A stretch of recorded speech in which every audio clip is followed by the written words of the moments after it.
I actually welcome the change. I look at myself, if I was selling houses today, right? If I was going to go back into production actively as a buyer agent, the old model, I was paid 2%, right? I would never negotiate outside of what was offered in MLS.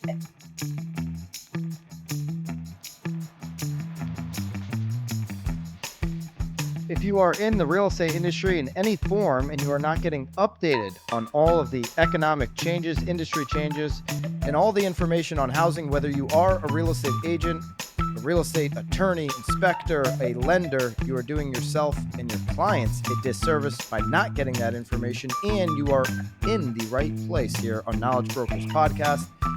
This is the podcast for you where we update everything that happened each and every single week on these Friday releases. I am Byron Lazine, doing my best to impersonate Tom Toole on the introduction of the show, along with Lisa Chinatti. Just the two of us here today, Lisa.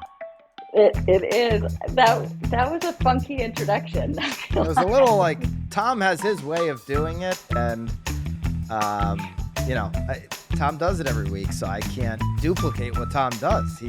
He's got that thing down. It's there. Lots to talk about this week, though. There is actually. It's a good one. This is not the one to miss. We probably should have in our group chat tried to bump this to maybe yesterday, Thursday afternoon or whatever. But here we are. It's Friday, August 16th. We typically record these on Friday morning. Sometimes we bump them to Thursdays, but typical recording time is Friday morning around 10 a.m. Eastern. These go up in the afternoon. Tomorrow is August 17th. We'll obviously lead with that, everything that's kind of wrapped into all of the changes that are taking shape. Your MLS, if you're a real estate agent, probably already made the changes or is switching today to those changes on the MLS. I did see a lot that were really doing the light switch on Friday the 16th. We'll get into the Michigan lawsuit, all the economic data that happened this week as well. There's some other stories, that we could have covered, but I think we'll at least get to those three. If we tie in some of the other stories, if we have enough time, we'll do that. So let's lead off with August 17th. Wall Street Journal has a headline actually today, Lisa: cutting fees, going it alone. New rules are changing how we buy and sell homes. Buyers can now determine what their agents are paid under new rules being rolled out across the U.S. You're going to see more headlines. I saw a headline earlier in the week on CNN. You'll keep seeing them through the weekend. There'll probably be, abundance of them tomorrow morning. Saturday and Sunday is like when mainstream media likes to drop some real estate articles to do like a filler. They'll like write them during the week and then just drop them on the weekend, knowing that Saturday tomorrow is the 17th. You'll probably see a bunch of that. What's been your reactions here, just the final days leading up to the changes? We've been talking about this for months. Many of the really prepared team leaders like yourself across the country have been doing training on this for months and all that kind of stuff. But what's your reaction been to the sentiment here in the final week before the changes? Yeah, well, so I think important to address the sentiment is one aspect of it.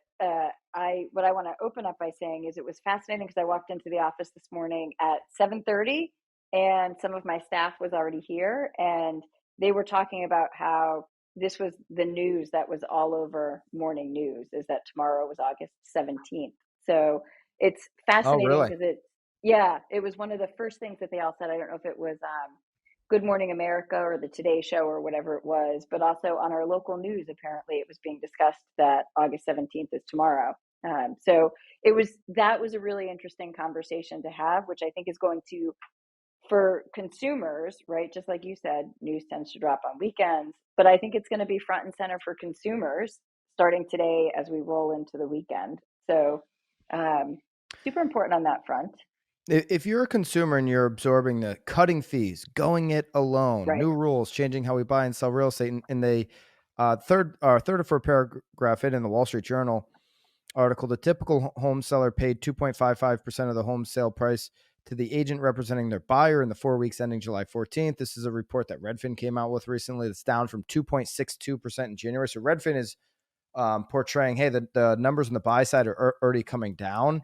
I would argue that 2.62, 2.55 sounds like might be higher in many markets, so that those numbers, I came into to question those numbers that Glenn Kelman's reported there.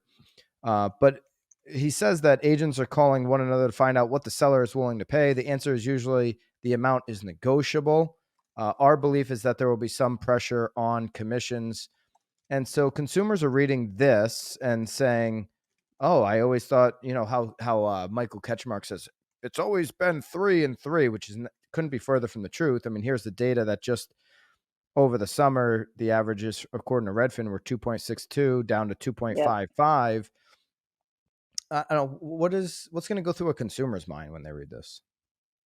Well, I think a lot of the same things that we dealt with back in March when it was all shaking out, right? I think it just kind of reopens some of those conversations. I think it's interesting because I think one of the things that we thought early on and that was spoken about is I think we expected a little bit more compression.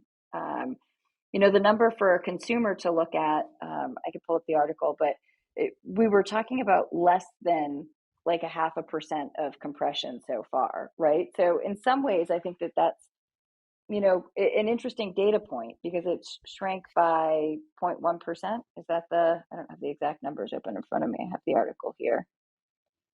But so it's interesting because I think in that realm, I think consumers will absolutely be negotiating their fees on a move forward.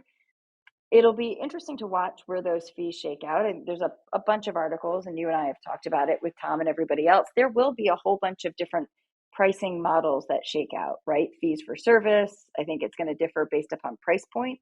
There was an article that we had shared back and forth this morning where there is some truth to the work that's done for a $350,000 home or a $300,000 home is at some level the same amount of work that's done for a $3 million home, right? And interesting at both ish, right? Ish. Depends. Yeah. 100%. And I think it also depends on your market, right? So I know in our market, sometimes those lower price deals, 300,000 is well below our average price here in Massachusetts, and 3 million is well above our average price here in Massachusetts, right? Sometimes those smaller deals are just as valuable. They're always just as important, but there's a lot more work that goes into sometimes getting those lower price deals to go through because they're so competitive and there's so much finesse to competing with, at that price point here, we're competing with investors and cash buyers and all of that different kind of stuff. So when we're working with a first time buyer in those price points, we could write 7, 10 or more offers in order to help that buyer get an offer accepted, which is a little bit more work than what we would see at, an average price. And while the $3 million deal might come together with fewer offers, there's a higher level of service that's expected on the part of the client. So I don't know. It's interesting. My take is that I think some of it was good. I think it's keeping it in front of consumers' attention. I think one of the things that I'll add as a positive is everybody should be having the conversation with their consumers that things have changed and that they have to sign the agreement starting tomorrow. I think the fact that it's so fresh and front and center in the media should make it easier for agents to have those conversations and to not be afraid of opening up the conversation with their consumers. Well, they have to sign the agreement if they want to contract the services of a buyer representation, a buyer agent. They don't have even to, a facilitator, right? To or tour the facilitator. property. Yep. Yeah.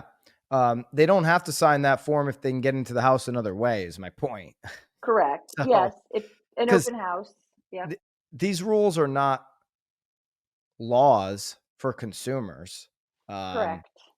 These are rules for an industry to follow now. And so consumers don't necessarily, they need to be, if a consumer wants to contract the services of an agent, they need to understand what their options are. And I think that's really important to outline because we know that consumers overwhelmingly want representation. They don't want to screw this up. If they're going to do this once every 10 or 12 years, they want to make it right. They want to make sure that they have a professional that's going to help them through this process. you're going to hear the word. There's a couple of things I want to go through. There's the Nykia Wright, first time, I guess, probably since she's had the position that she's done an interview. So I want to get to that as part of this. There's just a couple other things before we get to that I want to mention. So consumers have this options.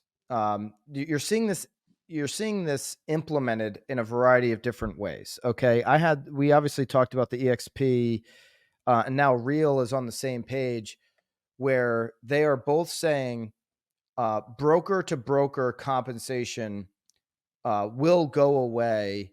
It's their belief that all the states are going to adopt this. Both of them believe, from what they're hearing, that all states are going to adopt, that there will be no form of broker to broker compensation, even though the NAR settlement says that you can do that off MLS. Okay. So I'd like to get some more discussion around that, because I thought, even, Sharon, who's a good friend, I thought the fact that he said that so publicly and blatantly this week was a little bit of foreshadowing. Like, does he know something that everybody, and does Leo from EXP know something that nobody else knows, where it's like every state is going to adopt this? Or is it just more of a prediction and, coverage for them? Here's the other thing that I'll say about this is everybody's throwing around the word professional. People want a professional. People, the consumer wants a professional. We have to be more professional as an industry. Yet nobody, not a brokerage, not a local association, not a national association, nobody is advocating to push out part-time players. Nobody is advocating for a standard to be raised so high that it naturally eradicates people who are unprofessional. Nobody is talking about that. Nobody's pushing for it. People are pushing for their business model for the states are going to adopt this no broker to broker commission, but nobody's pushing for the states to go and this, by the way, I don't even think the states would play ball on raising the level of professionalism in the industry, because every state profits off of headcount. Every brokerage profits off of headcount. Every brokerage gets to report to Wall Street every 3 months. My headcount went up. My headcount this. My headcount that. Tech companies that are profiting off of real estate, they profit off of seats. The associations profit off of headcount. Nobody's willing to actually mean it when they say we want a professional standard. Nobody means it out there. Nobody. Yeah, there's a lot to unpack there. So commission sharing, Sharon, I don't think it's that he necessarily knows something. I think it's predicting what's going to happen. I think that there's a lot to keep in mind, right? The DOJ, go ahead. They say it with so much certainty. The states, it's our belief that all states are going to adopt a no broker to broker sharing, because what their thought, people who have adopted this business model, their thought is the minute there's broker to broker off MLS, you're in the same vulnerable spot of litigation as you were when it was on MLS. Yeah, as a broker, I'm, full transparency. It's something that my attorneys have actually discussed with me, right? That the safest way to have a CYA is and it's just that. It's how do we protect ourselves from any future litigation, and what does that look like? And, especially as a smaller brokerage, protection is really important, because we don't have a big umbrella kind of covering us. And so it's definitely something that my attorneys have discussed with us as a way to make sure that we're limiting liability, both from a consumer standpoint and potentially, if anything really truly shakes out, from a DOJ perspective. And, just across the board, and I've said this before, at some level, it is a little bit of semantics. I know you and I had a little bit of a phone call. I think you were a little bit salty a couple of days ago, and we had a phone call. And, it's interesting because it's from my perspective, I see that in some ways as a good thing, right? And See what? I Explain what you're saying. that taking it down and saying, where we're kind of heading with it is that we are having our listing agents negotiate the listing side compensation. We are then saying to the seller, we want you to agree or disagree with whether you are open to negotiating buyer agency commission as part of your offers when you receive them, right? Um, but we're going out. I'm not having my agents negotiate buyer agency commission as part of their listing agreements. I think having the seller, and what I want to be clear on is that we are very, very clear with our sellers that what we charge as that listing commission is not the full amount of money that they're going to pay in commissions or flat fees or for services, service fees, success fees, whatever we want to call it on a move forward. But what we want to say is we are fully responsible for negotiating our compensation and understand that the buyer is going to negotiate their compensation and their agent is going to negotiate that as part of the offer. But I'm taking a complete break and not saying that I'm going to either negotiate that or be responsible for compensating that agent. Yep. No, I understand what you're saying. Um, And it's like I said to you in our conversation. I think that there's ways to, as long as it's fully disclosed, right? We're not going in, and I've been very, very clear, and we've changed a lot of our forms and paperwork. When we go in with a net sheet, right, we are putting down a net sheet, and we've broken out what used to be one line for the success fee, right, where we would just write in the full value of what that listing contract was written for. We have now put in two different lines, one for list side success fee, and then we've added another one that we're calling expected buy side yeah. success fee. No, I understand. I totally am on board with a seller being able to obviously offer or not offer. And what you're saying is, hey, we're Yep. not even, pushing and make an offer. It'll come in the offers. That seems to be the direction that this is going to go. Where listing agents are actually advising against making an upfront offer, even in the scenarios strategically where it might be in the best interest of the seller to make an offer. Well, And that's where I'll stop, and that's where I'm gonna say I think that there's some instances, and I think everybody needs to know their market, right? In a still competitive marketplace, like where you and I are operating, that's very different than looking at a market like Florida or one of the other markets where putting it out there up front might actually truly be in the best interest of the seller. And I know we've discussed this ad nauseum, but I think back to 2008 when my husband and I were selling our first home, right? Really wacky market. And we were offering not just compensation to the buyer's agent, but we were offering you know, massive bonuses for an agent who could bring an offer by a certain date. We were yeah, offering to pay buyers closing costs. We were offering, this is in the days when those flat screen TVs were wicked expensive. We were offering to leave the flat screen TVs from the house as a way to incentivize buyers and buyer agents to help us sell our property.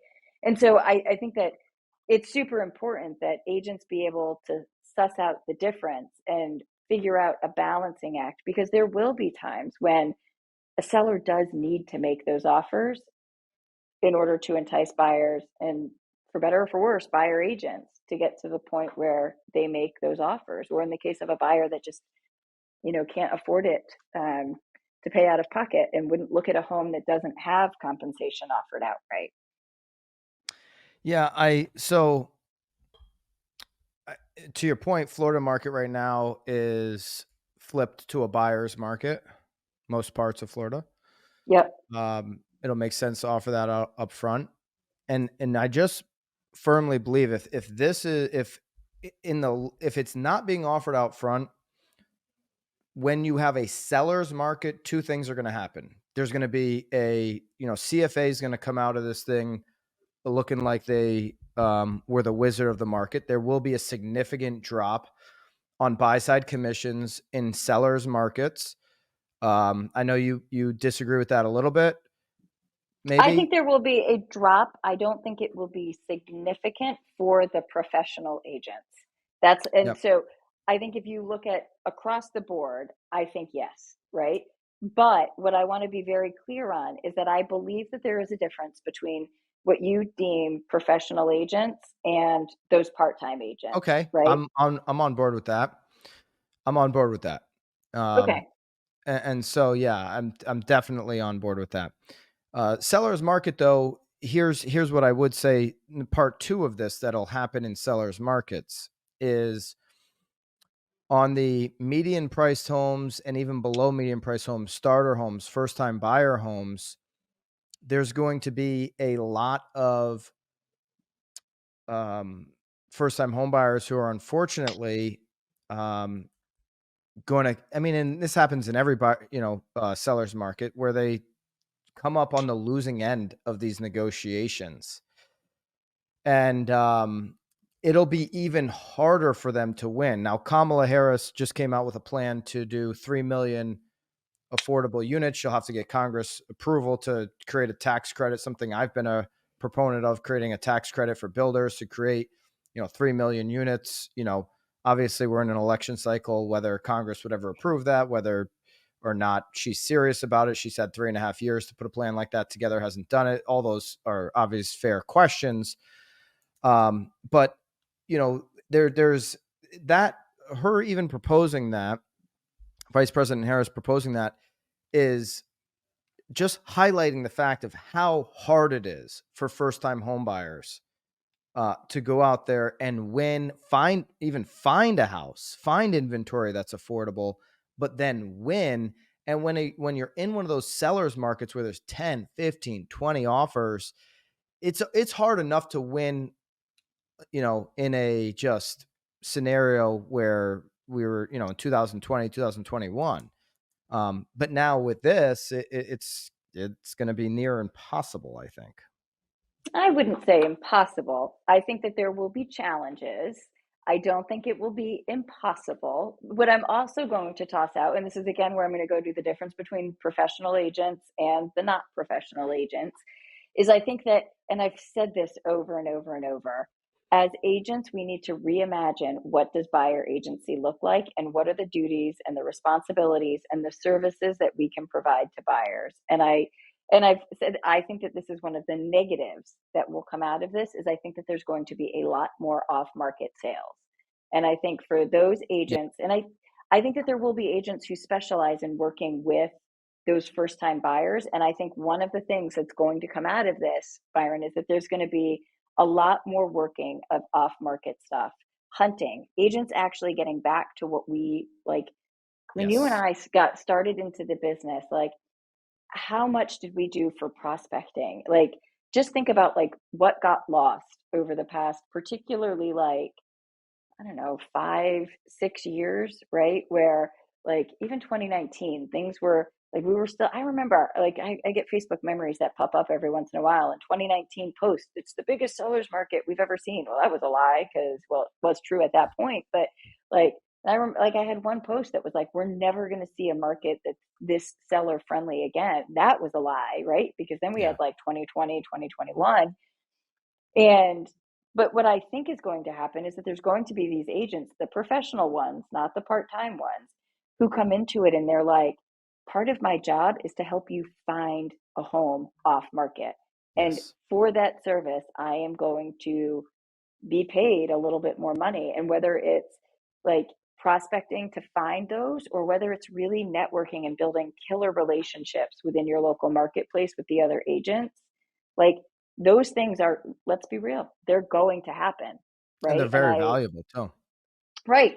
But so if as a buyer and as a buyer agent working with that first time buyer who worked with that non-professional part-time agent for a bit of time, who was sick of, and I remember doing these deals in 2016 and 2017, where the buyer was like, I'm getting beat out. I want somebody who's going to take a little bit of a different approach. And, you know, a lot of what I would do is say, I'm different. I'm going to work to find you a property before it hits the market. I'm committed.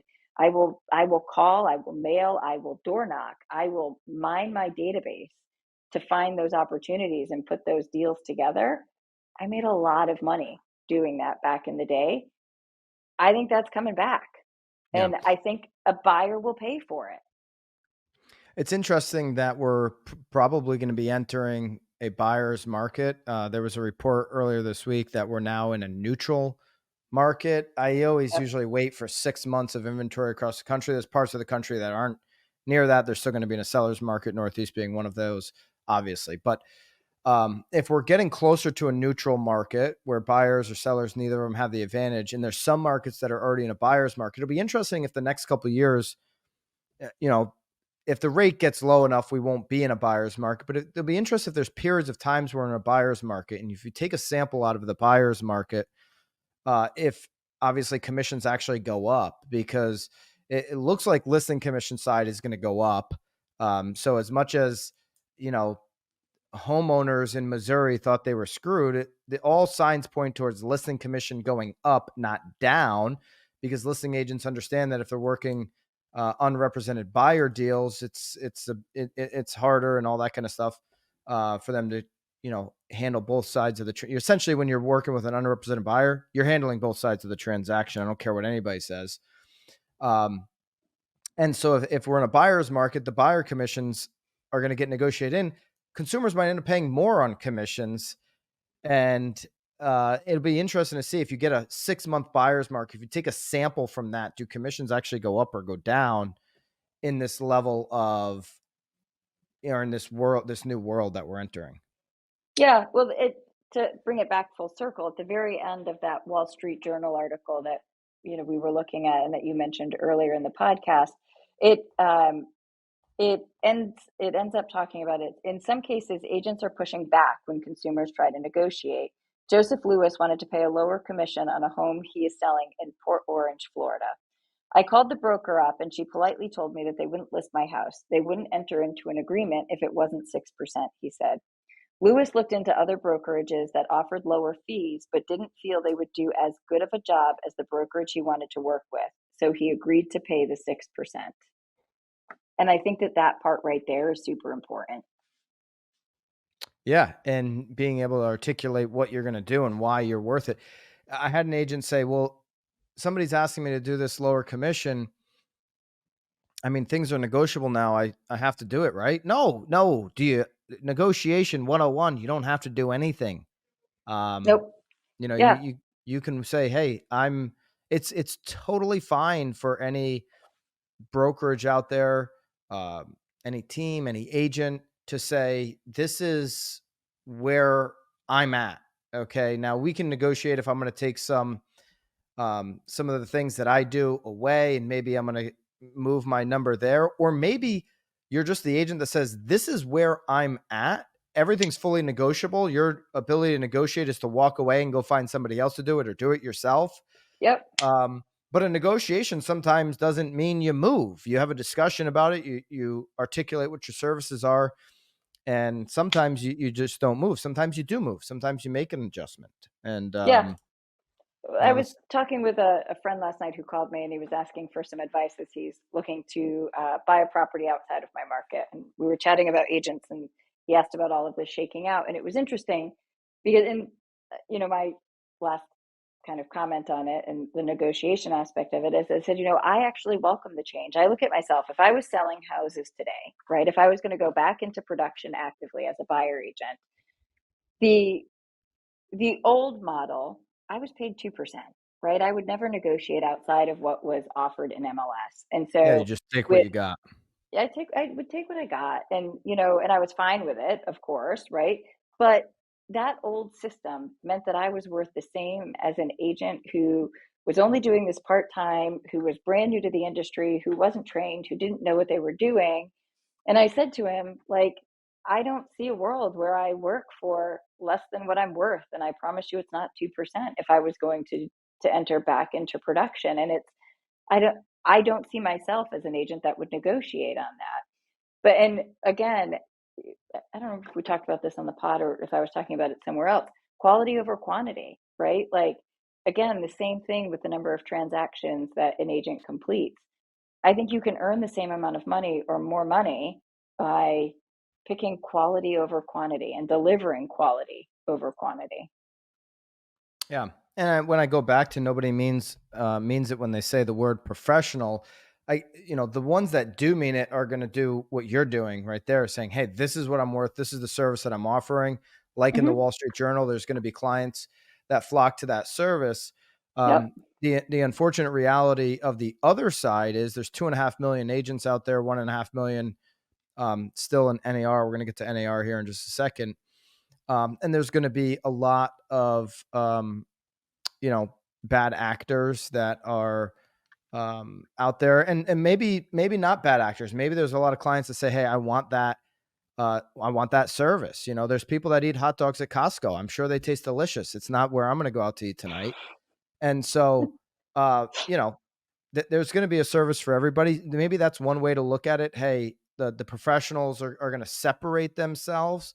Hmm. There's another way to look at it though too, and I alluded to it, which is, if all of these brokerages and everybody in these associations and NAR actually means what they keep saying, then they'll create a higher standard, but they'll never do that. So that's been a problem we've been talking about for over a decade in this Yeah. industry, and they'll just never do it. And when I listen to, there's a podcast with, or an interview rather, with Nykia Wright, an interview. She's the interim CEO of National Association of Realtors, and she went on to Real Estate Insiders Unfiltered podcast, which is James Dwiggins and Keith Robinson host this podcast. Um, we've we know James. You know James, Lisa, Yep, right? I do. Yeah. Yep, I do. So this was another interview that they did. They did one with Kevin Sears. I've done an interview with Kevin Sears. This is another unfortunate miss. I don't know if I listened to the whole pod. Did you listen to it? I did not. I read the Okay. highlights. You read the interview on realestatenews.com. Yeah. Real Estate News covers when they do an interview with Kevin Sears, covers this interview with Nykia Wright. Real Estate News did not cover my interview with Kevin Sears. NAR did not email out my interview with Kevin Sears.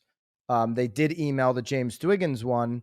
And here's the reason why, because James Dwiggins and Keith Robinson, as much as I like James, I don't know Keith, don't ask any questions that are on the top minds of association members. They just threw softball after softball after Nykia Wright, after she hasn't done any public commentary the entire run as being a CEO.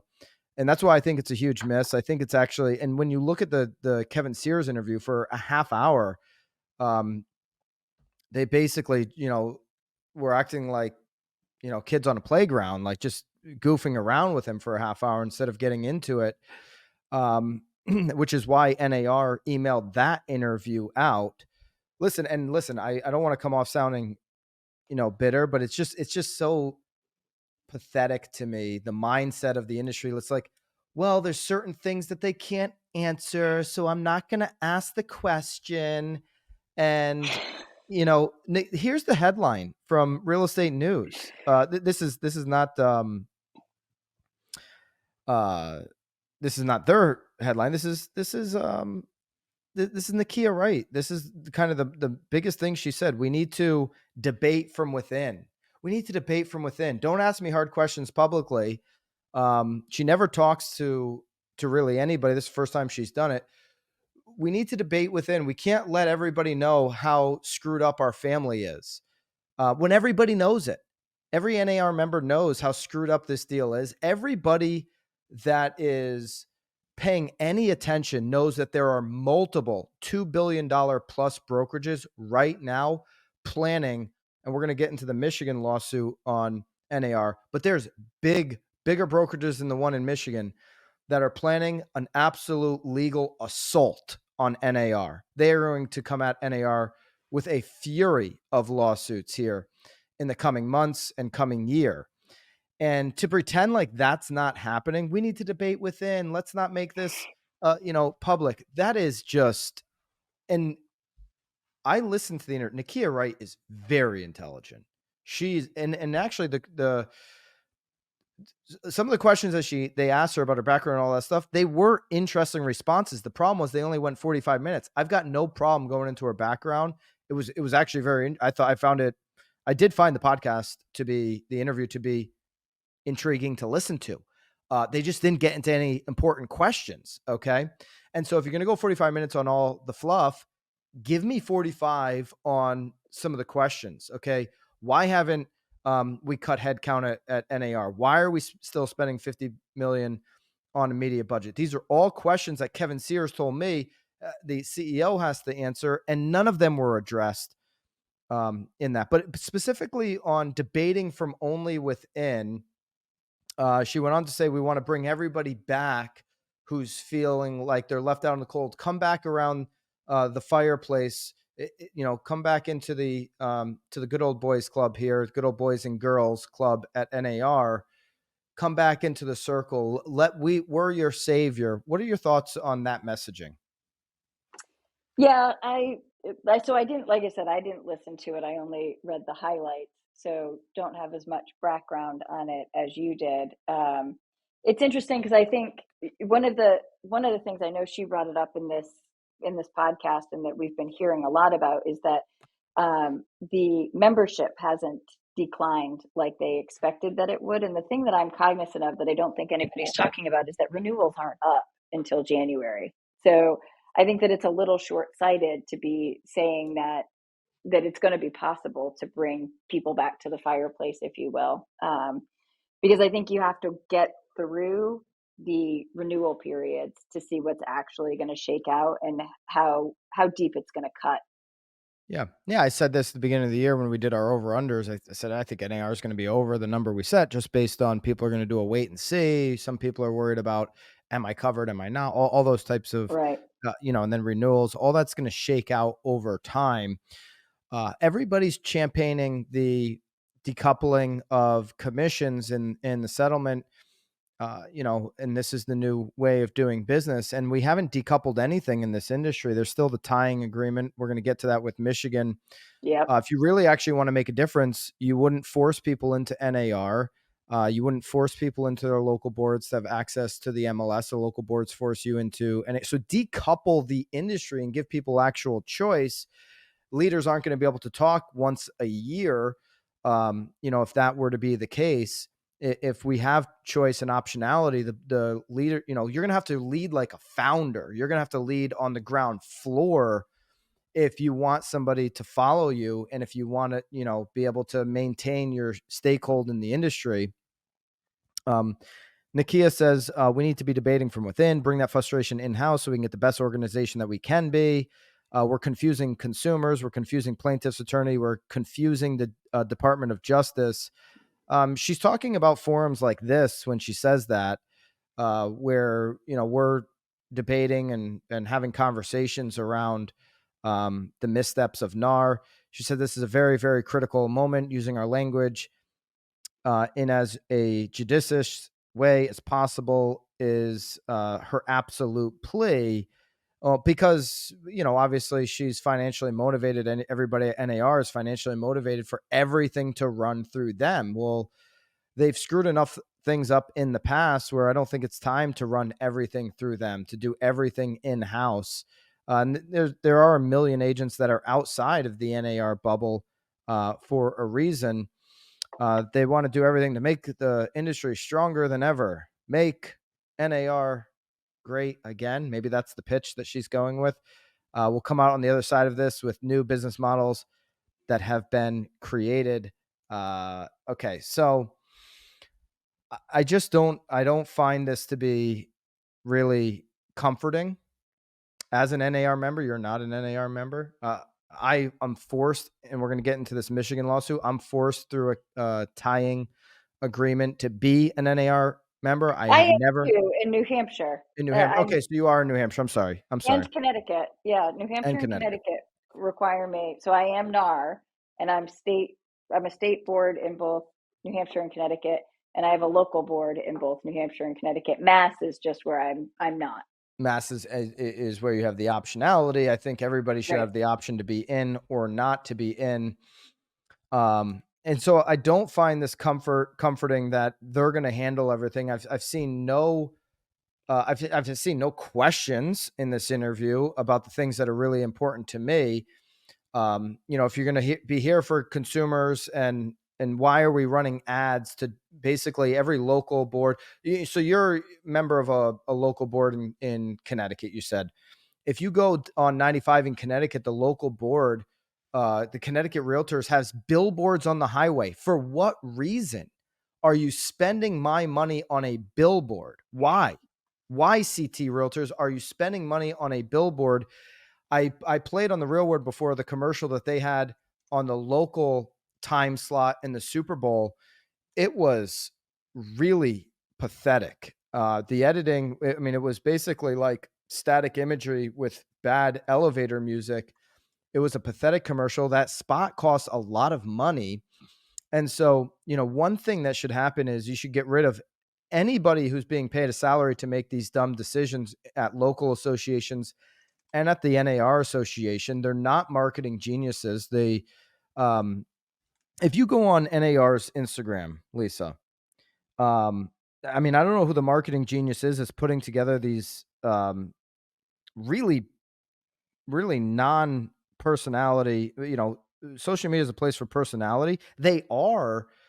NAR is getting the most engagement they've gotten in years on these videos on their social. So maybe it is working because they're getting engagement, but they're getting engagement like this. Comment number 1: why am I paying NAR dues? I feel like I should join the agency antitrust lawsuit in Michigan. Be more confusing. So some stiff who nobody's ever heard of is over here trying to explain the changes. Be more confusing. Sounds like you mean to say concessions can be advertised on the MLS. They're being offered by a seller. Somebody correcting. Okay, so what was the freaking answer? All of you people should have been fired. Another comment. I can't believe we lost this lawsuit. Thanks, NAR. Clear as mud. There is no one getting a holiday card from me. Not clear. Clear as mud. Stop talking. We'll all figure it out. You really are something else. Unbelievable. These are the comments on NAR's Wow. Instagram. Yeah. Yeah. It's because they're putting out videos and they don't even know what the hell they're talking about. They really don't. The NAR settlement doesn't even know what it's talking about. Clearly, if you've got CEOs in the industry who are saying the states are all going to adopt this, we're confident in that, and they're going a completely different direction. NAR is done. It's going to take a little bit of time, but I don't think they come back from this. There's going to be so many lawsuits from within. So when she says, hey, we're going to debate from within, you're going to be collecting lawsuits from within. And that's already started with this, Michigan being the first one. So Michigan real estate professionals file an antitrust lawsuit against NAR. They filed a class action lawsuit against NAR, MAR, which is their state board, and local realtor boards. They've got 3 plaintiffs: Douglas Hardy, broker owner; Glenn Champion, primary broker; and Dylan Tent, who's a real estate agent, all with signature Sotheby's International Realty in Michigan. Their biggest argument, and I think they should have just stuck to, they have a couple of arguments here. They're only one to me that has validity, is the tying agreement. That being said, this has been tried in the past and has failed because this is such a monopolistic environment that is the real estate industry. It is very complex the way it's all been built up to be a monopoly for some, not for all. And it's hard to beat this tying agreement argument when it's easy in other industries. I don't understand that, but to me, it's what needs to go away if NAR wants to survive, the forcing of people into it. So I support that part of the antitrust lawsuit. There's other parts here I don't support. Yeah, I agree. The tying is the one. I know we've spoken about it on the pod before, but I think it should definitely, I would, what's interesting is I think I would join part of the Massachusetts board and potentially, or maybe potentially one of the local boards if it didn't mean having to join all 3 and I was given a choice, right? And I'd feel better about it from both New Hampshire and Connecticut as well. And I think everybody should have that ability. for New Hampshire, I don't know. I didn't look into it too much in Connecticut, but for New Hampshire, it literally takes away my ability to practice because I don't get access to the MLS if we don't pay to be a part of it, which is the other part that gets super dicey. Rob Hahn, who does write a lot about the legalities of what's going on, he said they're getting basic facts wrong in this complaint. The complaint gets key factual issues of great importance of the lawsuit wrong. For example, the plaintiff alleges NAR through MAR and local boards, such as their local boards, they named three of them there, continue to require membership in their organizations to utilize MLS without exception. And so he says NAR's handbook and MLS policy, MLS's may, as a matter of local discretion, make limited participation in MLS available to all brokers and firms comprised of brokers and to licensed or certified real estate appraisers and firms comprised of licensed or certified real estate appraisers. Limitations on participatory rights, if any, shall be determined locally. But he's saying, but this is all, NAR has influenced all of these decisions. Okay, so Yes, I'm not sure if I yes. agree with that. To be clear, for New Hampshire, I can get access to MLS if I'm not a member of the Realtor Association. However, the monthly cost becomes about equivalent to the annual cost of joining the association, right? So I think it moves from like, what do I pay? Like $90 a quarter, $120 a quarter, whatever it is that I pay, or $90 a month. I don't remember for New Hampshire, but it moves to being the equivalent of like $700 a month. So I mean, it kind of forces you to go the other direction. I'm trying to pull the numbers, but I don't. So Rob's stance is because of their handbook, NAR is most definitely not continuing to require association membership to use the MLS without Oh, exception. there is exception in New Hampshire. I will openly admit Rob is right. There is exception, but I think one could debate, is that exception actually an exception, right? Like, I don't know. I would argue that when the monthly cost makes it so that it's so egregious, trying to find that monthly cost. Yeah, so it does. I guess what Rob's picking apart is, hey, I don't believe it's so here. There's all these, when you keep digging into what the actual, at the face of it, it looks like a true tying agreement. Okay, you got to be part of one to be part of the other to be part of the other. Yeah. When you dig into the way they've constructed this NAR local associations owning MLS's monopoly, it gets very complex. There's a lot of these unknown or odd exceptions, you know, and so they get the legal term without exception. Oh, there is an exception. You can get price gouged if you're not NAR to have access to the MLS. They have a price that's different for non, you know, you start to get into all these complexities of why it's so hard to break this behemoth.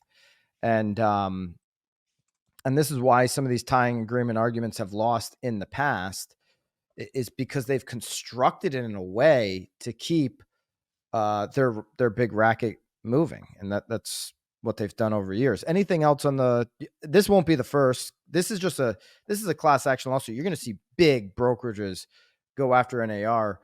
This is just the beginning, but anything on the Michigan one? No, I think that covers it. Just, it's Right. noteworthy. It's the start. How about the economy? We had good news there. If you got time, we can touch on that. Yeah, I have a couple minutes before I have to bounce to my next meeting. All right. So we had good inflation reads. We had retail inflation and CPI inflation. CPI inflation came in. Annual inflation rate slows to 2.9% in July, which is the lowest since 2021. We also had good, or strong unemployment numbers, meaning strong in the sense that they're not going up. Week over week, they actually had a decline.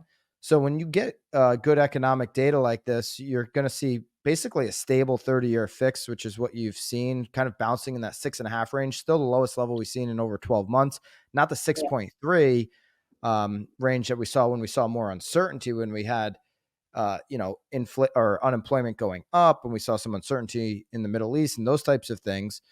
But just above that, 6.5, lowest level we've seen in over a year. Stable is good if you know what the rate's going to be. Markets like that. The stock market has really, liked what they've seen here, and stock market's gone up. Interestingly, with this data, the CME group has flipped. They're still at 100% that the Fed target rate is going to be eased in September's meeting. So they're 100% chance of a rate cut, but they were over 50% chance that it would be a half a point rate cut. Now they've flipped to just a quarter point at about 80% of a rate cut, only being a quarter, 20% being a half point. So because of, some of these stronger than maybe even expected numbers, they think the rate cut will be a little bit smaller than when, just a couple of weeks ago when we had more uncertainty. Any thoughts on the economic data of the week? Do you feel like you're on a roller coaster? Every week's a roller coaster. I mean, that's why I had the over on the 30-year fix at the beginning of the year, because it's just they said this forever. They said that the end of the road on inflation is going to be very bumpy, very sticky. It's hard to Yep. carve out that last 1%. I know that 2% is a made up number. I think our Fed got it from like somebody in New Zealand, like came up with this years ago. And it's just like, okay, let's run with that. That sounds good. Like, who's to say 2.2 is not as good, anyways. Kind of like owner's equivalent rent being a made up number as well. But yeah, you knew it was going to get sticky, and it's very volatile. And then there's a lot of revisions that come out after the fact, and you look at the revisions and you start to question the numbers you had up front. Whole economy is it's just odd feeling to me. Yeah, I mean, it's crazy because what was it, 2 weeks ago? Maybe even last week when we were having a discussion about whether they should have done the emergency, drop and the half point versus the quarter point. And it's, yeah, it's fascinating, right? Like, so it's the only words I can say, right? Like, We it's fascinating. Do you remember a time when you've had big CEOs, banking CEOs and economic analysts, and really a lot of people commenting for 2 years now on, are we in a recession? Are we about to enter a recession? Like Right. this this theoretical recession that is supposed to hit. We've been talking about it for 2 years. Yep. Do you remember a time when it's been like this drawn out, this long of recessionary No. fears? No, it literally is like a roller coaster is the only thing that I can say, right? Like we had unemployment that had ticked up in theory, right? Like we did discuss on the pod why the unemployment numbers might be artificially looking a little bit different just because of some stuff that's shaken out like societally. And then consumer spending being up with jobless claims being up, like it's just not a correlation you would ever expect to see, right? That consumers are so confident spending. It's Yeah. it's a roller coaster. Big thing for us to keep in mind, I say it on the hot sheet a lot, is you're just not going to see that 30-year fixed really get down into those low fives, which a lot of people feel like that's a sweet spot for sellers to come off the sideline. You won't see that happen in a short-term cycle unless a lot of people lose their jobs, unless the economy does go into recession. So it's Right. still going to take time. You want low fives, you're probably a year and a half out if the market's going to keep moving the same way it is right now. You're quite some time away from that. And so when buyers say, I'm waiting for fours and fives, help them understand what Yeah. a rapid, fast drop into those rates, what that looks like. And if they're comfortable waiting 2 years for the market to work its way down into the fives, great, build that plan out for them. But if they're like, well, no, I want the rates in the next 6, after the election, the rates should drop. The election isn't going to be a correlation to the rates. It's going to be more about the economy and what you believe is going to happen. If you believe we're going into a massive recession and huge job loss, then you could place that bet. But they've been talking about it for 2 years and it hasn't happened. So what do we know right now? And what can we move forward with the information that we have? Smart advice. smart advice, and I am at the end of my time. All right, Lisa, good pod. Tom, I hope we get him back next week. And I'm out next week. My ah, youngest moves into her dorm. She's going off to school, and move-in starts at 11 a.m. first So year of university. first year at Tufts. Yep. All right. Yep. Well, congratulations to little Chinatti. I'm sure it's a fancy dorm or regular dorm. No, did I tell you this? No. She's living. They ran out of student housing, and so she is living in a modular dorm that they've dropped on the tennis courts at Tufts. She's not happy. Wow. It's 170 square feet with 2 people in a double room. She's Maybe not you can call your friends at realtor.com and they'll drop a villa over there for her. happy. All right, that's the pod. We'll see you guys next week. We know that in 2024, your business operations will be more important than ever. Once I figured this out, my business was able to scale and take off. See, generating leads is one thing, but getting that deal across the finish line while keeping everyone happy is another story. Enter Mosaic, everything you need once a lead becomes a client. Mosaic picks up where CRMs leave off to streamline the client experience and maximize your productivity. It's the operating platform that gives agents and teams everything they need to stay organized and proactive throughout the entire transaction process and beyond. Transaction management, forms, AI-powered collaborative search, client retention capabilities, and advanced analytics for your business. In other words, you can use Mosaic to create a powerful flywheel for your business. It will help you close every deal, boost your profitability, and generate more repeat and referral business. If you need a better way to run your business, check out the link below and learn how Mosaic can help you today. At BMX, we listen to what real estate professionals want and need. That's why our platform is filled with sought-after courses, content, and tactical assets for your business. And that's why we launched BMX in a box with templates and scripts done for you, delivered each Friday. The best part? It's not coming from panel pontificators who bought their followers and don't sell any real estate. It's coming from top agents, team leaders, and content creators in the industry. It's education that actually shows you how to do what you need in today's market. And now it includes editable templates and scripts so you can easily deliver that knowledge to your database. Every day, we continue to add more content into BMX, into our private Facebook community, content that works, content that our members have exclusive access to daily. Do not wait any longer. Use code Knowledge Brokers and join the thousands of agents taking their business to the next level today. Use Knowledge Brokers for 10% off. See you in BMX.